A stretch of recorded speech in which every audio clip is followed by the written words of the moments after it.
Ադրբեջանի արտաքին գործերի նախարարը երկօրյա աշխատանքային այցով Մոսկվայում է Ջեյհուն Բայրամովը Ռուսաստանի մայրաքաղաքում քննարկելու է մի շարք հարցեր, որոնք ուղղակի կապ ունեն Հայաստանի հետ։ Շարունակենք թեման Արտյոմ Երկանյանի հետ։ Արտյոմ, նախ ինչ է հայտնի այս այցի մասին։ Ջեյհուն Բայրամովի այցը պաշտոնական է եւ այն 2 օր է տևելու։ Գլխավոր հանդիպումները տեղի կունենան արդեն վաղը, այդ թվում նաև արտգործնախարար Սերգեյ Լավրովի հետ վաղը առավոտյան է նախատեսված երկար հանդիպում։ Նշեմ, որ վերջին անգամ Ադրբեջանի արտգործնախարարը Մոսկվա է այցելել 23 թվականի գարնանը, այսինքն գրեթե 3.5 տարի այդպիսի այց չի եղել, դա աննախադեպ երևույթ է Ադրբեջանի եւ Ռուսաստանի միջև հարաբերությունների նորագույն պատմության մեջ ամենաերկար դադարն է եւ այդ դադարը վկայում է Բաքվի եւ Մոսկվայի միջև հարաբերություններում այն ճգնաժամի մասին, որի ականատեսնենք վերջին 2-3 տարվա ընթացքում։ Հիշեցնեմ, այդ ճգնաժամի իրական պատճառը այն էր, որ Բաքուն Մոսկվայի կամքին հակառակ համաձայնվեց, որ Հայաստանի հետ խաղաբանակցություններում վճռորոշ դեր խաղա Վաշինգտոնը, այլ ոչ թե Մոսկվան։ Եվ այժմ այդ տարիներ տևած այդ հակամարտությունից, այդ ճգնաժամից հետո փորձ է արվում հարաբերություններում, այսպես ասած, ռեստարտ իրականացնել։ Բայց այդ ռեստարտի փորձերը շատ հետաքրքիր ֆոնի վրա են տեղի ունենում։ Ընդամենը մի քանի օր առաջ կողմերը իրար հասցեին չափազանց կոշտ հայտարարություններ արեցին եւ վստահ եմ, որ այդ հայտարարությունները արվել էին հատուկ այս բանակցություններից առաջ։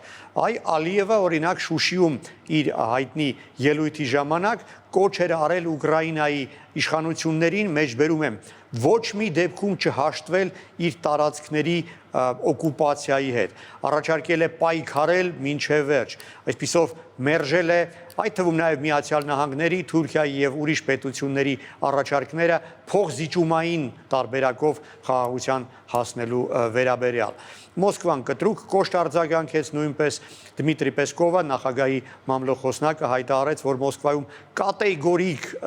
դեմ են Ադրբեջանի իշխանությունների այս հնչեցրած հայտարարություններին։ Դրանից առաջ էլ Իլհամ Ալիևը հայտարարել էր, որ իր երկիրը խորհրդային տարիներին գաղութ էր Մոսկվայի համար։ Այդ հայտարարությանը նույնպես Մոսկվայում կոշտ էին պատասխանել։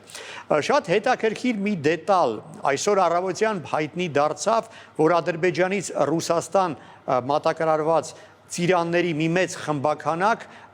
հետ են վերադարձրել Ադրբեջան։ Պարզվում է Ռոսսելխոզնադզորի ֆիտոսանիտարական այդ փորձագետները այդ ծիրանում հայտնաբերել են վտանգավոր վարակ,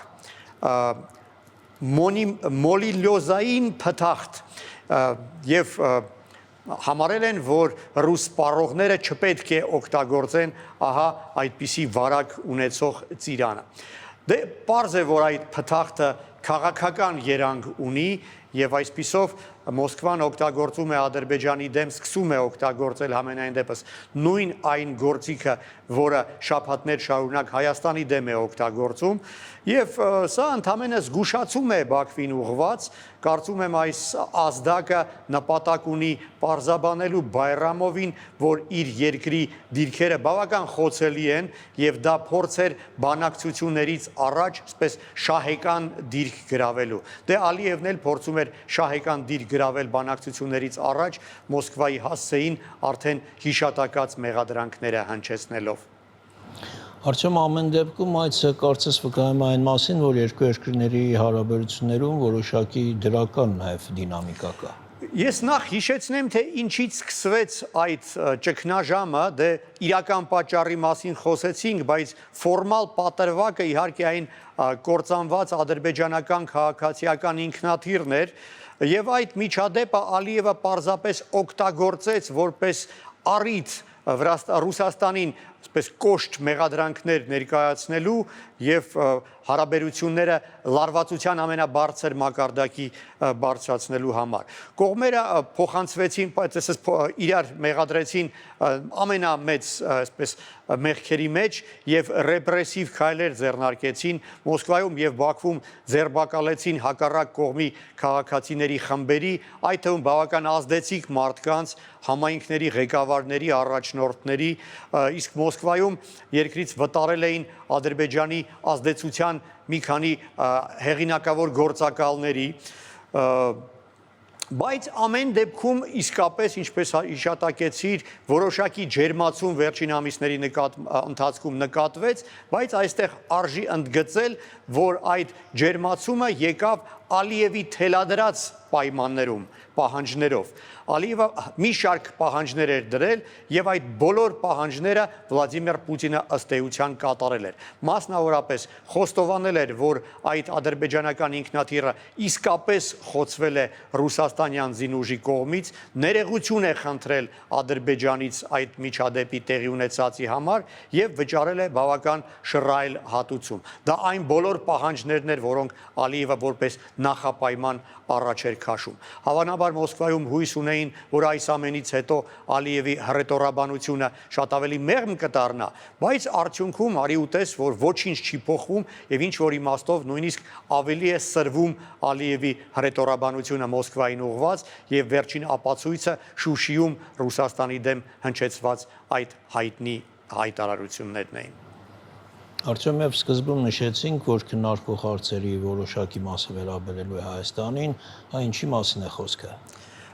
Այցից առաջ Ռուսաստանի արտգործնախարարությունը Մարիա Զախարովայի շուրթերով պարզաբանեց, թե որ հարցերն են, գլխավոր հարցերն են օրակարգում, 3 հարց է հիշատակել, առաջինը հայ-ադրբեջանական կարգավորումը, երկրորդը տարածաշրջանային համագործակցության ձևաչափերը եւ երրորդը երկկողմ հարաբերությունները։ Պարզաբանեմ յուրաքանչյուր կետին անդրադառնամ, դե առաջինի վերաբերյալ Մոսկվան բավական ժամանակ, այսպես կանգ էր,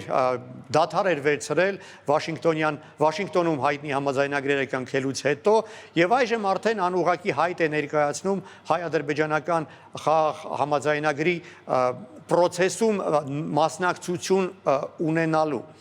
Բացի այդ նաև ակնհայտ այս անգամ արդեն բաց հայտ է ներկայացվում այդ սահմանների դելիմիտացիայի գործում ներկայություն ունենալու վերաբերյալ։ Հիշեցնեմ, այդ process-ը սկսվել էր եռակողմ հանձնաժողովի ձևաչափով եւ Ռուսաստանը իսկապես բավական շոշափելի դեր է ունեցել։ Հիմա էլ Մոսկվան առաջարկում է վերսկսել այդ process-ը նույն հանձնաժողովի ձևաչափում փոխվարչապետների ներկայությամբ։ Եվ երրորդը Մոսկվան անուղղակի հայտ է ներկայացնում թրիփ նախագծում իր հնարավոր մասնակցության վերաբերյալ։ Եվ թեև Հայաստանի իշխանությունները հստակ արտահայտվել են այդ գաղափարի ոչ պրոդուկտիվ լինելու վերաբերյալ, Մոսկվան շարունակում է ջանքեր գործադրել այս ամենի վերաբերյալ։ Ինչ վերաբերում է տարածաշրջանային համագործակցության ձևաչափերի, ապա Մարիա Զախարովան պարզաբանել է, որ նկատի ունի 3 գումարած 3 ձևաչափը, որին Հայաստանից եւ Ադրբեջանից բացի մասնակցում են, կամ Վրաստանը չի մասնակցում, բայց իրավունքը ունի,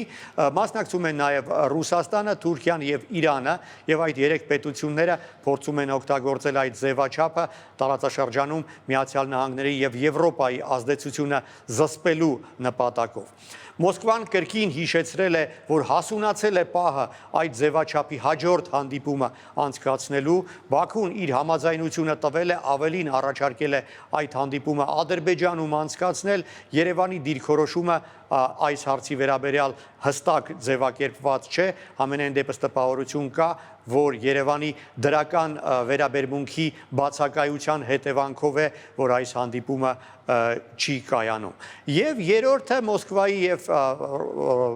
Ադրբեջանի միջև երկկողմ հարաբերությունները, այստեղ վստահ եմ, որ առաջին տեղում է